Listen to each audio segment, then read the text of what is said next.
As fantastic a CFP as Mel O is, as wonderful an attorney as I am, and as good as Stormy is at whatever it is he does, please do note that anything said in our podcasts are our opinions alone and are not meant to be taken as financial or legal advice.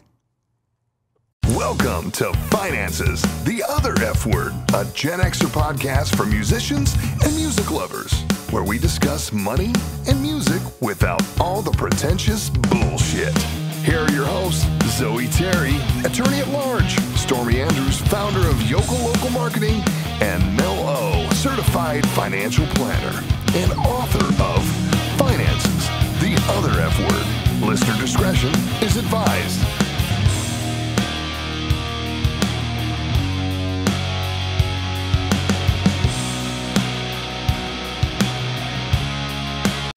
Love Finances, the Other F Word, and want to support the show? Become a patron by going to patreon.com/FTOFW.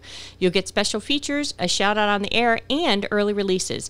Or if you prefer, pick up some merchandise at financestheotherfword.com. Britney is back in the news again, as she has been fighting over the same conservatorship that we had talked about in our November episode. And so I wanted to talk a little bit about before we get started. But first of all, we want to say thank you to our patrons, and we want to welcome a new patron. So we got a new Patreon? We got a new not a new Patreon, a new patron. We got a new patron? We got a new patron. Wow. We do. So first of all, we want to thank again our very first patron, Pauline K. We love you, love you, love you. Love you long time. Yes, love you. Love you long time. Mm-hmm. We also want to thank our celeb patron, Brennan Storr from the Ghost Story. What? Oh, yeah. We love him. We're like baller status. Oh, we are. You know it. And our very latest patron is none other than Woody Woodworks. Woody Wood! Wood. Wood's in the house. Wood in the house. So thank you for the patrons, and a special shout out. Thank you to Brennan Storr of the Ghost Story Guys. He does a music show. He's a music lover just like me, except he can go real indie. So I'm like, damn, you like music more than I do. But so he has a show called Large You the Truth for his patrons. And Tuesday we recorded it. It was a fantastically good time. He picked out some really cool music, and it was just so fun to chit chat and shit with him. And he's just the coolest fucking guy. If you guys are into horror podcasts. Wait, you guys took a shit together? Yeah. And then we hooked up, you know. Okay. They weren't talking though. They were just hooking up. Gotcha. Right. Okay. And, but he had, hold on. One of our contestants for the quiz show tonight is texting me, and then he's going to have to wait so we can finish recording. And so I wanted to just very briefly, first of all, thank you to the patrons. Thank you to Brennan. But how about the new states? The new state. Oh, that's a big news. That is big news. Yeah. So sorry to interrupt, but yes, no, I appreciate it. What are the most two recent states, and why are they so significant, Zoe? Because my understanding is that there are 50 states in this beautiful country, and 2 of them, for some reason, have not been showing us love. We had 48 states enjoying us forever. I got hundreds of countries and these slackers. Yeah, for some reason, Wyoming and Alaska were not feeling the love, but now they have joined the FTOFW. And if that's you from Alaska or Wyoming, you gotta you should call into our line and let us know who you are so we can give you a shout out. And then you can let us know what the hell took you so long. Right. And I have the number memorized finally. Yay. 775-537-4352. Also Clubhouse.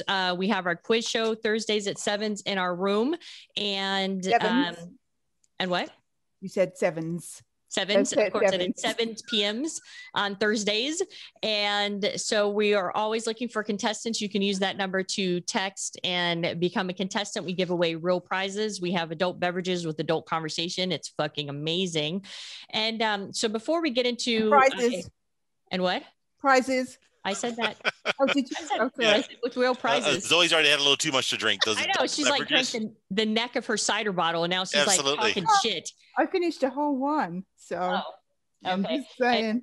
And I have a vodka soda water, of course, and Stormy has an old fashioned. So for a smoky old fashioned. Please, let's get the facts straight. Smoky old fashioned, right? Which he showed us how to make it, but I think what we'll do is next time we'll have him just do it exclusively, and we'll put it on our YouTube channel so all of you guys can see how to make a old fashioned. But the smoky variety, smoky right, with the now I can't talk. Dehydrated orange. Yeah, I've had like a couple drinks of vodka, so I'm not really sure what's happening right now. But I do this. What? When females are around me, they start to stutter and forget their words. And that's just one of those effects I have. Even through Zoom. It's weird. Wow. Okay, it's clearly a curse. So some of you guys might, the other day meaning me, I didn't do a money news. There's a lot of stuff that's going on behind the scenes, you guys. And we're going to be getting back to financially informative stuff, but I got to sort some things out right now. And so we have a nice fluffy episode in our original episode that we did on It's Britney Bitch, which I re-listened to. Bitch. Yep, was episode 225 that aired November 26th of 2020. And so there's a whole bunch of I always notice this eyebrow, there's like a hair that like comes down. So as I'm talking and I look at myself, I'm like, why is this one eyebrow always fucking crazy? Yeah, I mean to talk to you about that. It's very distracting. No, or I was going to say nobody else noticed, but thanks. Oh, okay. Yeah.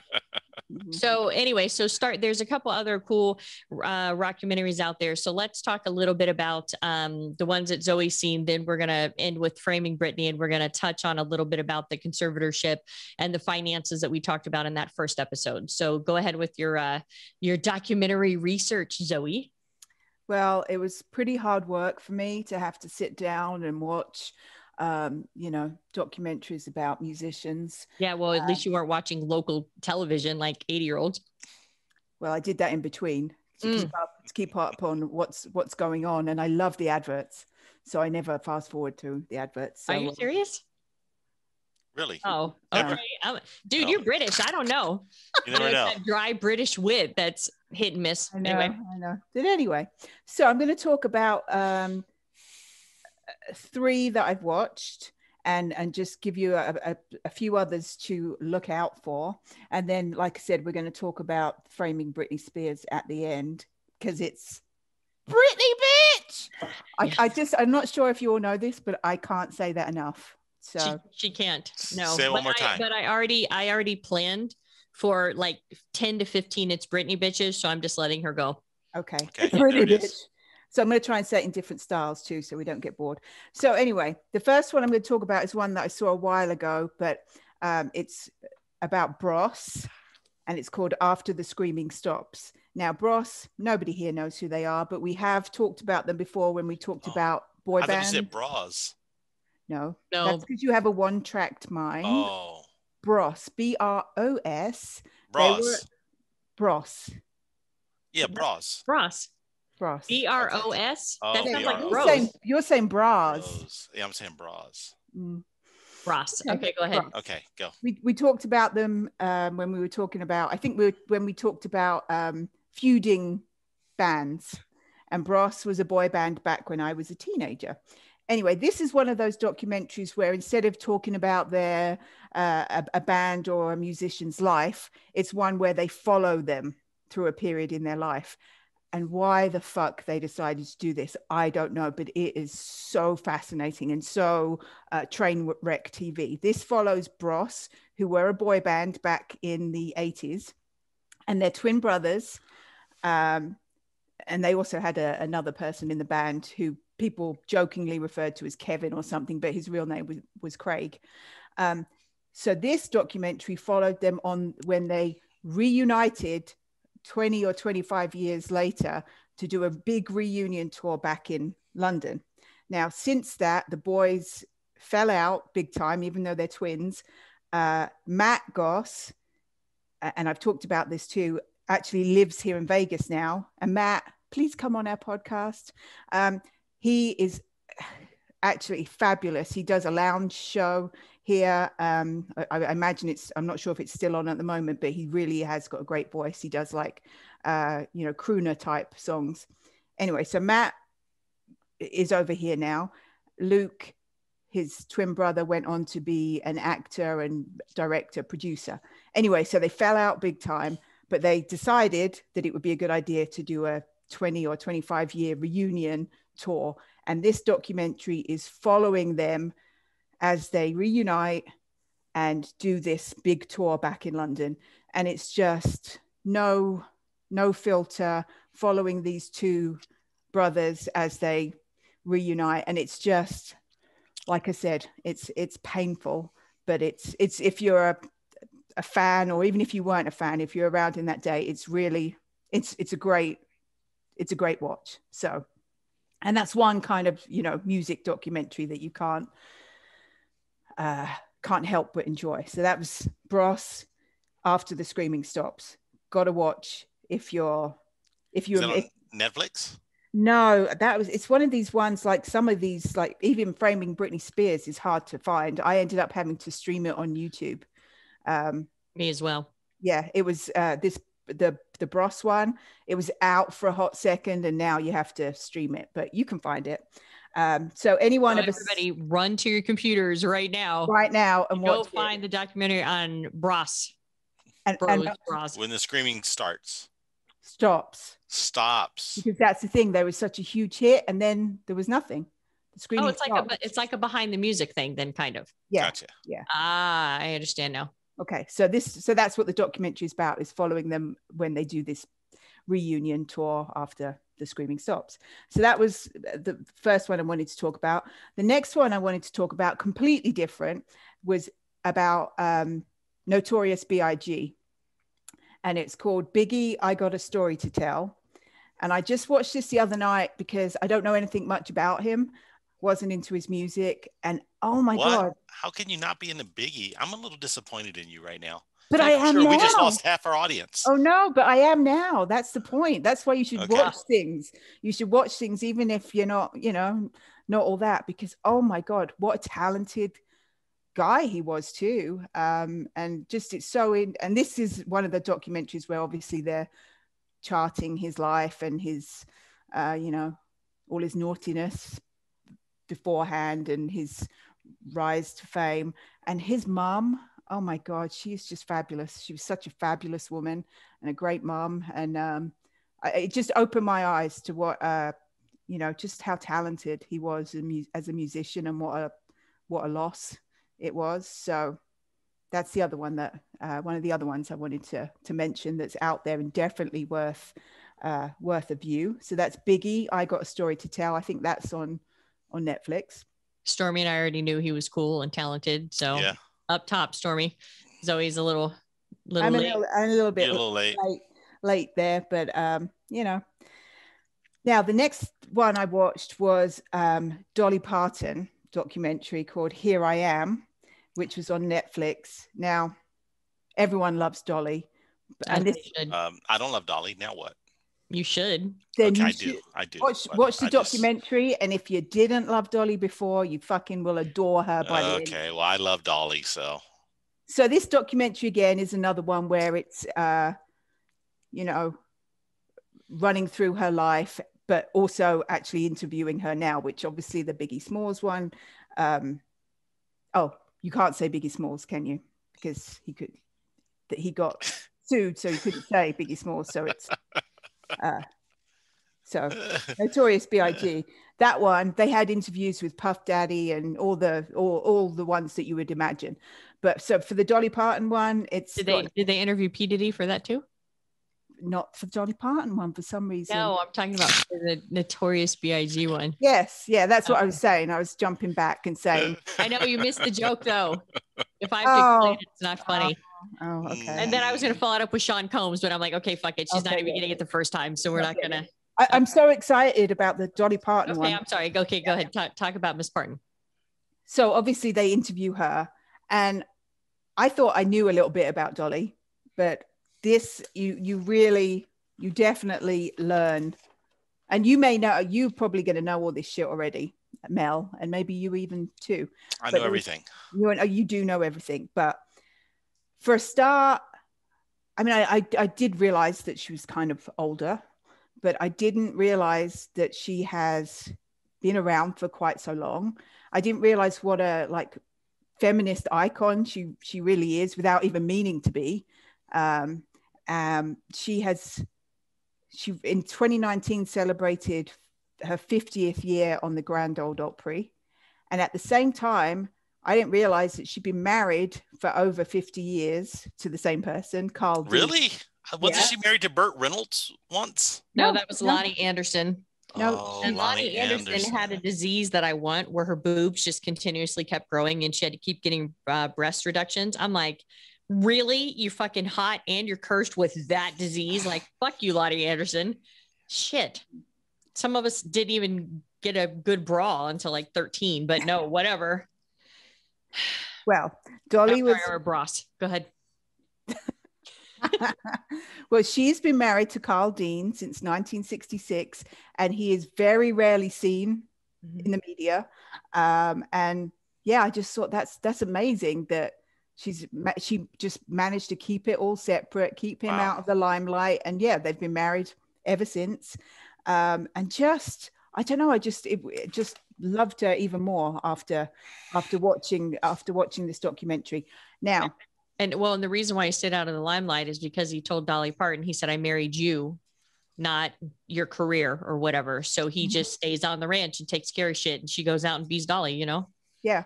And lots of the session musicians and stuff like that were like, never met him. I mean, they've worked with Dolly Parton for 50 years and they've never met him. Mm-hmm. Wow. Like, yeah, they just, so I thought that was very cool.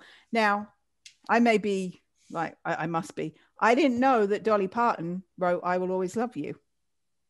Did you know that? How does that song go? Oh, the Whitney Houston. You know it. Sing it to me. Yeah, no, Dolly, that was like huge news because Dolly Parton, because there was a thing. Oh, hold on. Did she talk about Elvis before I was just about to say that. All right, then I'm not going to take. No. I was going to say because there was an interview that I had seen with Dolly Parton where she wrote the song, she sang it, and then Elvis Presley's we talked about this before on the podcast. Elvis Presley's management went to her and said, "Hey, Elvis wants to sing her song, but we need to own the rights to it." And she was like, "No," and to go back and forth, and then she's like, "Yeah," which was turned out to be so smart for her because years later when Whitney did it and it became a huge success, she made a fuck ton of money. But then she said, their little Southern accent, she said, "But I really would have loved her Elvis singing my song." And I'm like, oh. So yeah, I was like, good on you, Dolly. Fuck that. You wrote that shit. You keep that shit. Yeah. Wow. And that's exactly what she said. She said, yeah, I would have loved him to sing the song, but he wanted the rights to it and no. And so she didn't, and she's also really humble in saying that Whitney sang it in a different way than she ever anticipated. And she says, and she made me a lot of money. Yeah. So, you know, I think Whitney's version's better. So do I. Love Dolly. I think Whitney's just blows it out of the fucking water. Yeah. You know, because Dolly has a great voice, but she doesn't have a powerhouse voice. You know what I mean? Not in that way. Not for that. Like, you know, where Whitney, like at the very end where it goes, and then it gets quiet and she goes, and like she fucking, that is some lung power behind that shit. You know, so good on Whitney. Rest in peace. And then just how many, she has written more than 3,000 songs. I just didn't realize just how many, just how much. That's a big number. Yeah. I mean, it's boring to you. Obviously. When they say they've written 3,000 songs, does that mean like 3,000 songs they got published? Because I could say I've written a lot of songs. No, there's still over 1,000 songs apparently that the public has never heard. But okay. You know, if Dolly says she's written over 3,000 songs, she's written over 3,000 songs. Oh no, absolutely. I don't doubt it. I just didn't know how that counted. Yeah. Because I'm going to start telling people I've written 500 songs. Yeah, and nobody's going to believe you, Stormy. Yeah. You haven't heard one of my songs. They're pretty good. No, I'm going to do a hard pass on that. But to see, I mean, they showed you, photos of her. She came from a family of 12 children, really came from nothing. She was fourth out of 12 kids, and they show you clips of her when she was 10 and she did her first stage performance. I mean, there was nothing but stardom in her future, even though, they had nothing. And then just playing bits of her songs like Jolene. I mean, it's just such a fucking amazing song. Dude, we talked about this on the podcast before too. Miley Cyrus did a fucking fantastic version of Jolene. I'm telling you, like, amazing. And she plays that. Let me hear you guys sing. Jolene. It's a Jolene. Please don't take him just because you can. Like, basically, don't take my man. And it's a whole story wrapped up. It's just an amazing song. And it was released the year I was born, but I remember that was one of the very few 7-inch records that I had and I would play. But yeah, she plays in the documentary. They play the Miley Cyrus version and who's her goddaughter. Miley I didn't know that. They didn't say that. Interesting. Yeah. But anyway, yeah. So and then they go on to talk about, before that, they're talking about how it was such a male-dominated industry, especially country and Western, and how even then she was writing kind of feminist songs, just sitting there all blonde and pretty and just doing it, not with any kind of agenda, just being her, and just how amazing she was even then. And then they go into 9 to 5 and how she had never acted before, but Jane Fonda was just like, wouldn't it be fabulous to have Dolly Parton as a secretary on that movie? And she said, I'll do it as long as you let me write the theme song. And then there's a whole bit about how she's so just talented that she just, with her nails, used them as a washboard kind of for the music, and came up with the song. And she's just, I mean, again, who doesn't know 9 to 5 and who doesn't know Jolene? So that was just amazing. Shut up, Stormy. Put your hand down. Fucking know 9 to 5. Yes, you do, don't you? Working 9 to 5. Yeah, I know it. I've even seen the movie. Good. The movie was actually. Did you see the movie? You said you did, or I saw the movie. Yeah, no, I saw the movie. Okay, yeah, I liked that movie. Even though, I mean, it's a little far fetched. You have them rigged up with the garage door opener, and I mean, like, come on. But I liked how the movie was forward thinking, and like they had daycare, and they had rotating shifts, and this is in the 80s sometimes, so that was pretty cool. 1980, in fact. Oh fuck! Wow. Okay, literally the beginning of the yuppie generation. There it is. Yeah. That's what started it. It did. Dolly started it. And so anyway, it's just a really good documentary. Lots of her, archival pictures and videos. I did not know, and probably you two did, or at least you did, Mel, that there was a Dollywood theme park. Yes, I remember that. Yes. It was in Nashville. Yeah, my mother, Marianne, and we were all supposed to go in February when I went to Alabama, and it was closed. It's like literally only closed 2 months of the year. And the 2 months, I was like, oh, come on. Typical. Yeah. But I did know that she, does a lot of charity work with the Imagination Library. She donates lots of books to kids, and she's really into literacy for kids.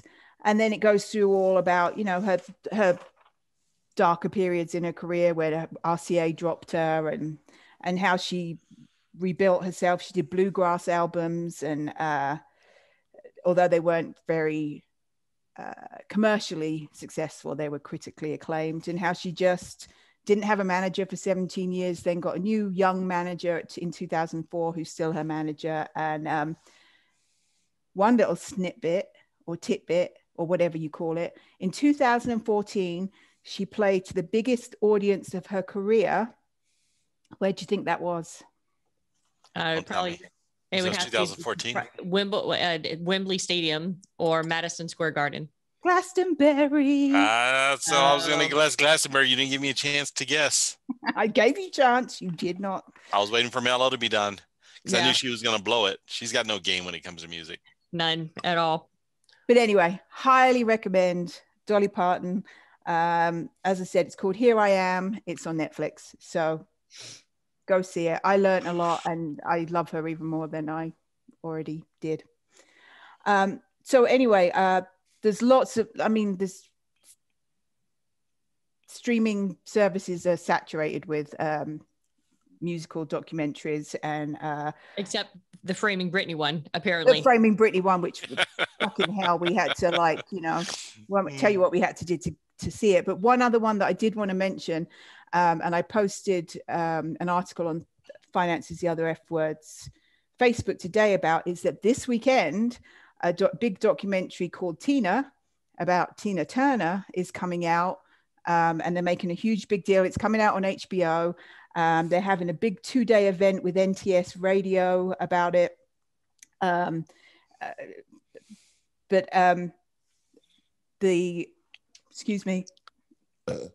The article that I posted. When have you ever said excuse me to do anything? That's what's confusing to me. Leave that one in there. And we always leave it in there. Leave that one for sure, because she threw the excuse me in there. That was classical. Because it's Tina, and I really want to show respect to Tina. Tina Turner. Never heard of her. Oh, well, I get to call her Tina. Okay. So the article that I posted today, and I'd already had in my research that this big documentary is being released this weekend. The article that I posted this today actually says that this documentary is actually being released as her goodbye to fans. So that she's not going to be releasing any more songs or touring anymore. How old is she? Like 150. She's 81. I just checked, and yeah, she's 81, and she said she wasn't sure how to go out, or she wants to retire. She just wants to live quietly, and be 81. Good on her. 81 with her fabulous legs that are better than mine at half her age. Yeah. And so her documentary Tina coming out this weekend on HBO.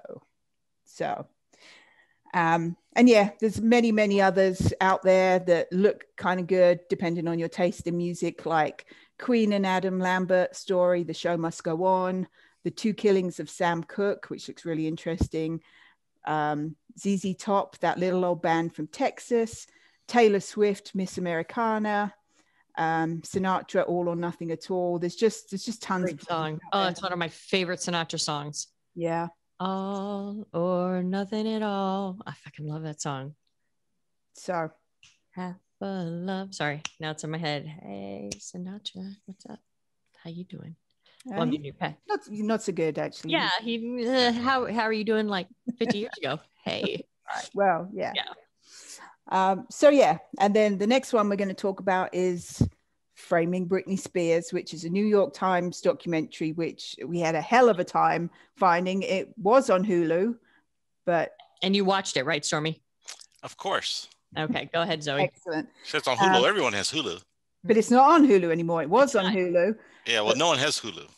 I do.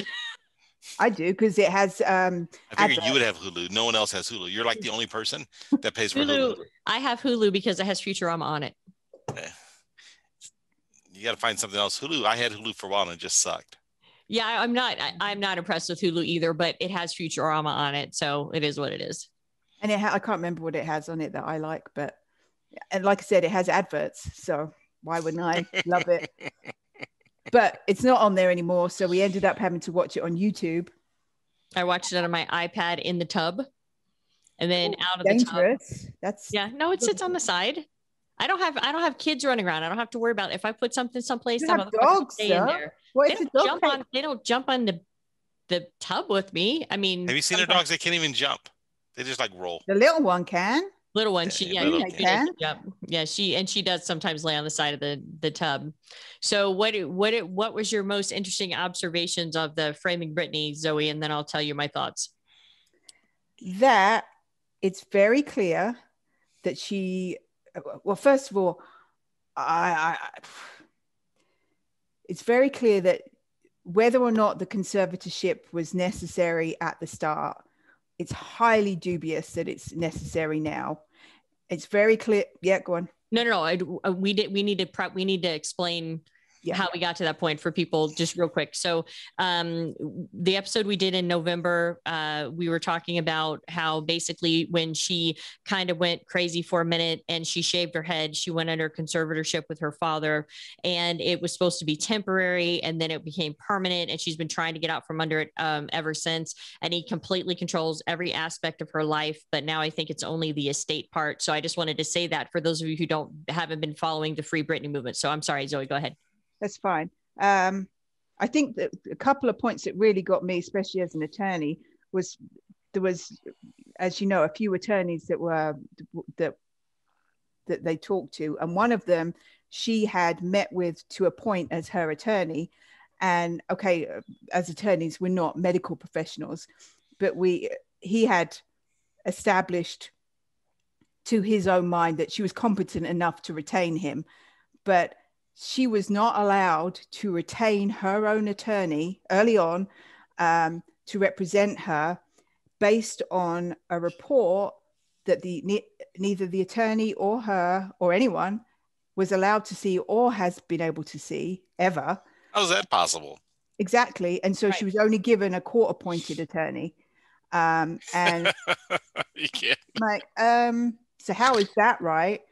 And it's clear right from the start that whether or not it was needed at some point, she has been very vocal. And even her brother said she did not want her dad to be one of the conservators. So, and I'll get to the update in a second, but that was one of the main things that sprang to mind. And as I've said, even if I'm sure it was necessary at one point, 12 years on, with all the, if she's competent enough to make all this money, do all this work, you know, she's competent enough to at least decide who her conservators are, let alone not need this anymore. So wow. I'm very disturbed by it. I'm very much leaning towards the Free Britney. Yeah, and if you listen to the first episode we did on this, because I actually listened to it again to refresh my memory, the Thoreen lady who actually represented her father was on there very briefly. Yep. And one of the questions they asked her was, has there ever been anybody who fell under a conservatorship that was ever able to get out of it? And she said, and she thought for a minute, she said, not that I'm aware of. And the thing is that one of the things that this piece of shit father, because I was not on board with the Free Britney, I still think the fans could be using their time better. But I mean, you know, love who you love, right? But you love Britney Spears, you know, go, you know, protest, whatever. But one of the things that he said was that he had, and I brought this up in the last episode, I'm gonna bring it up again now, is that he had done such a great job being the steward of her money that when he took over, she was in debt, and now she's worth millions of dollars. $60 million is around what her thing is. But during that time, she toured, she did television deals, she put out albums. I mean, she worked the whole time. That's how the fuck she got out of debt. So this jackass is still, you know, is still trying to claim that he has something. This she's a fucking grown woman, you know? So, all right. So go ahead, Zoe. And in the last conservatorship hearing, she was successful. She didn't get her dad removed as a conservator, but she did manage to get a bank, Bessemer Trust, appointed as a co-conservator.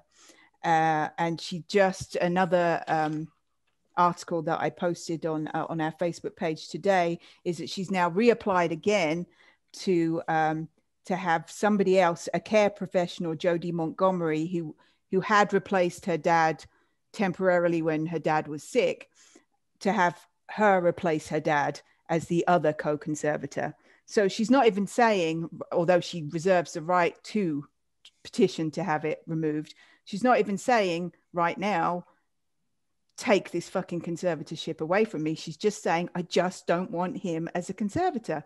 And she's appointed a bank or some trust company. Fiduciary.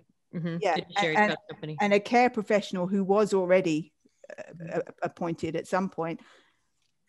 Get the man out. I mean, whatever. And he, you know, 1.5% of the gross revenue of the residency, he was getting paid at one point, and then tried to get more. And yes, okay, he might love her or not love her, and might want her best interest or not.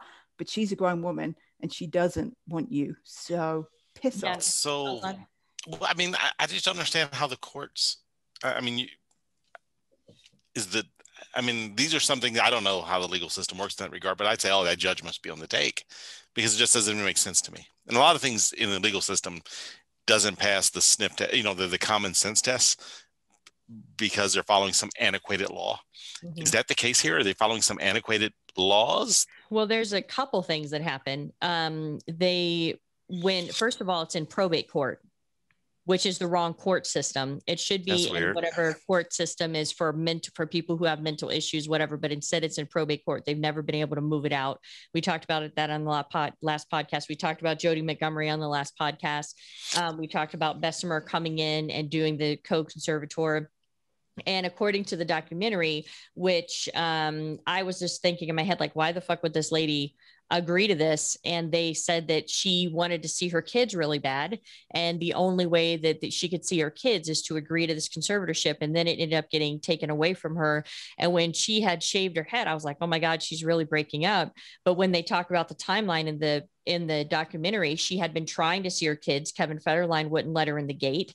And I was talking shit about Kevin Federline on the first episode. I'm gonna do it again because you don't need more than you don't need $20,000 a month in child support for 2 kids. Fuck off. But anyway, and so then she like went to a gas station and the guy was tailing her and he was like, oh, I feel really bad about what I did to Britney, but he didn't, because he very happily showed the picture of her with the umbrella and of her bald head when she's like so angry, and it made him untold millions of dollars. And then they leave from there and they go back to try to get in to the gate. Kevin again will not answer the door. And then what happens is that's when she like goes fucking crazy and she starts, wailing on the car. And what I didn't realize is the amount of sexism that differentiated. Like, I was like, oh, Britney cheated on Justin, but I didn't realize, like, when they were showing the headlines and stuff about, Justin Timberlake does something, but at least he got into Britney's pants. And they were doing all of this really misogynistic talk that I didn't pick up on because I think it's so embedded. Like, sometimes as a woman, you don't even realize it. Like, I probably would have read that magazine thing and be like, yeah, he did, and not have thought twice of it, but it wouldn't be like the other way around.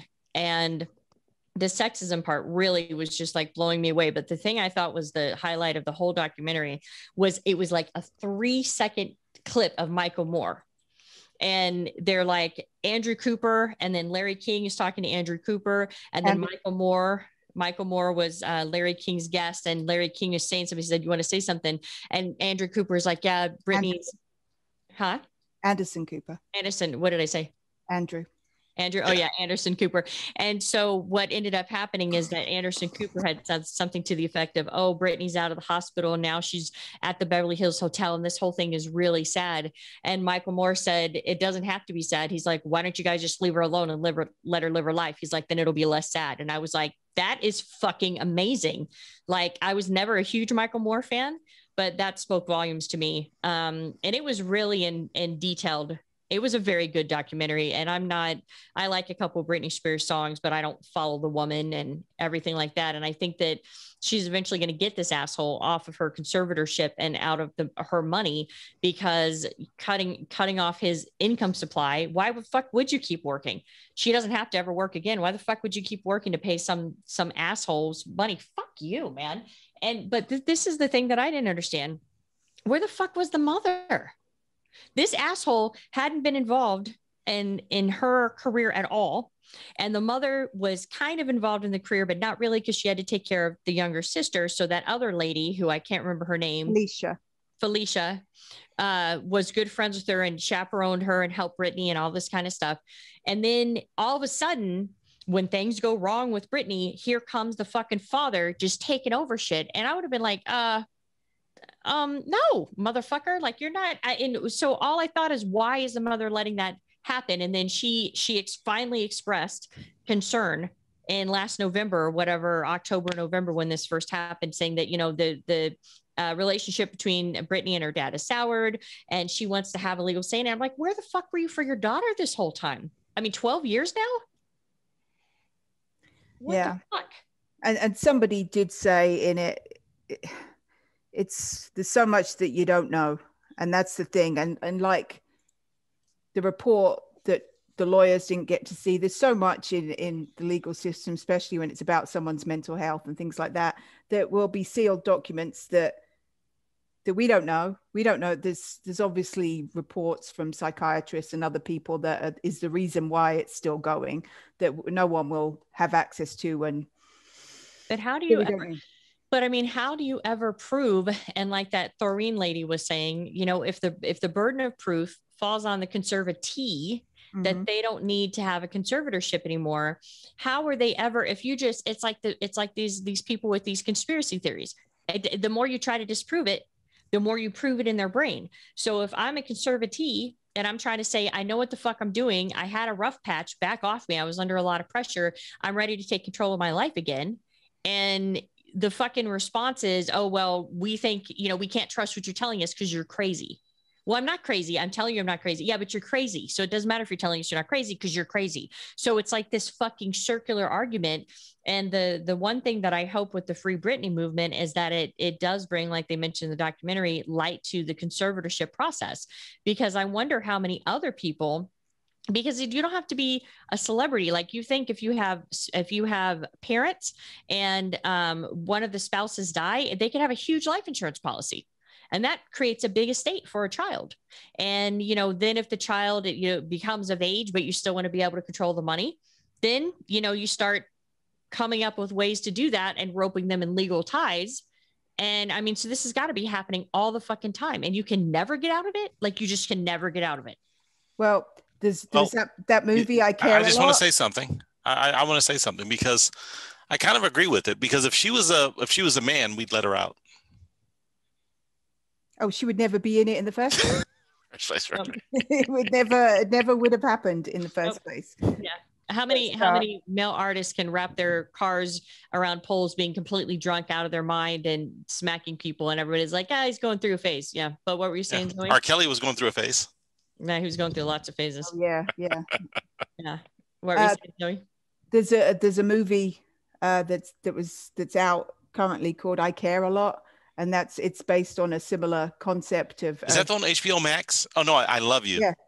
No. Is that the one where he puts her inside of his mind or something? I just saw the previews. No. No, not it. Okay. No, it is a Netflix movie, but it's pretty good, and it's based on a similar thing, but putting older people under conservatorship. Yeah. Oh, you know what? I care a lot. Yeah. I've had like a few people tell me I've got to watch that movie. It's good. It is good, but it makes you think, fuck, look how easily that happened. Somebody came in just because she had no family and she was wealthy. There was nothing wrong with her, but they just had a dodgy doctor and the dodgy people. And before she knew it, she's fucking in a assisted living facility. And she's like, but I'm not, there's nothing wrong with me. Oh, yes, there is. You don't know that there is, but there is. And she's like, fuck. And they've sold her house. They've sold all her belongings. And it's just mental, but it's a good movie. You definitely should. Wow. Yeah. I don't think I can see and then you think, oh, that could happen. I mean, how easily that could happen. But it becomes it's more of a drama thing, you know. They picked on the wrong woman this time and la la la la la, but it is a good movie. But yeah, my point was, I think this is her, by getting here, she's doing it in steps. I think she'll get her dad taken off, she'll get this care professional put on, and then the next step will be hopefully get them taken off. Yeah, just petition to get the whole thing removed. But and fucking frightening.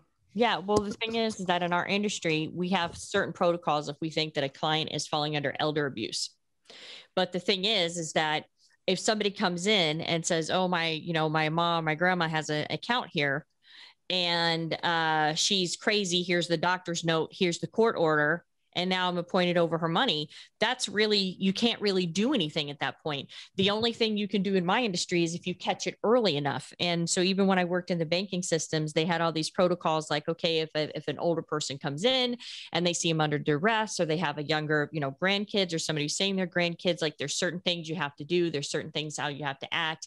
And then with investments, it's even more so.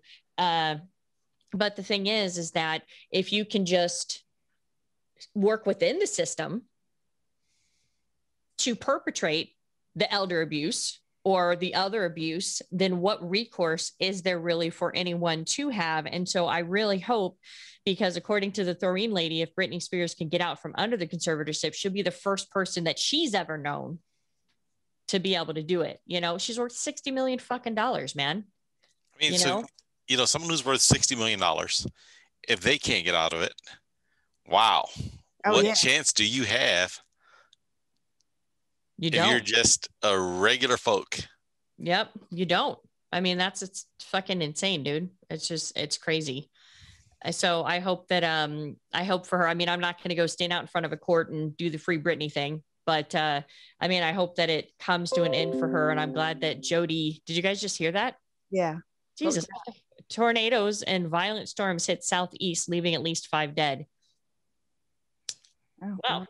Nice. That was cheery.